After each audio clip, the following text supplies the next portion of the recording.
Gordon B. Hinckley once asked why every Christian church wasn't making use of the Book of Mormon if it testifies of Christ on every page. Ralph Waldo Emerson said that men have come to think of the revelation as somewhat long ago given and done, as if God were dead. What a lot of people don't realize is how often biblical prophets actually spoke about the coming apostasy and the future restoration of the gospel, and the role that Joseph Smith in the Book of Mormon would play in this. Isaiah spoke of a sealed book that would come forth in a time when men would draw near unto God with their mouths, but their hearts were far from him, that God would proceed to do a marvelous work and a wonder among the people, and the wisdom of the wise men would perish. Paul assured the ancient Thessalonians that the day of Christ was at hand, but added, "Let no man deceive you by any means, for that day shall not come, except there come a falling away first." You see, when the Son of God established his church in ancient times, he did so by giving the power of God, the priesthood, to men. However, one by one, the apostles of the one true church were killed off by the Roman Empire, the same empire that would, not too long after, superficially adapt their religion to resemble, to an extent, what they had preached. God's earthly authority, however, as it had been in times past, was taken from the earth. What followed were the Dark Ages, a period of our human history in which the cross was raised not in peace, but as a banner of war against millions, and an ocean of blood was spilt in the name of Christ. Just reading the scriptures was a crime punishable by death.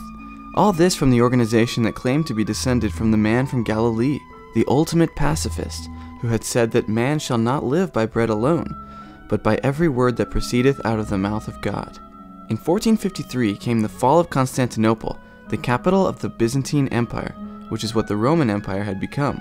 This is what most scholars believe initiated a great renaissance and the end of the Dark Ages. During this transitional period, William Tyndale, a 16th century Englishman, dedicated himself in 1523 to the illegal activity of translating the Bible from Greek into a language the people could read, English. He told one opponent, "I will cause the boy that driveth the plow to know more of the scriptures than thou dost." Before his death by being burned alive for this heresy, he did succeed, and the Tyndale edition of the Bible became the model for the King James Version that would flood the world. Eventually, a country based on the principles of democracy and freedom of speech and religion was established across the sea, the United States of America. Many new churches arose, but none of them had any lines of authority back to an original source. They had all broken off from the Catholic Church, branches broken from a tree that they themselves claimed had died long ago. Roger Williams, credited by many as the creator of the Baptist religion in America, founded the colony of Rhode Island as a refuge for religious minorities. He said that there was no person on earth qualified to administer any church ordinances, nor can there be, until new apostles are sent by the great head of the church, for whose coming I am waiting. In other words, a restoration of what once was. In the spring of 1820, a 14-year-old boy that pushed the plow, Joseph Smith, read the words that William Tyndale had given his life to translate hundreds of years before. "If any of ye lack wisdom, let him ask of God." Joseph went out into the woods to pray about which of the churches to join.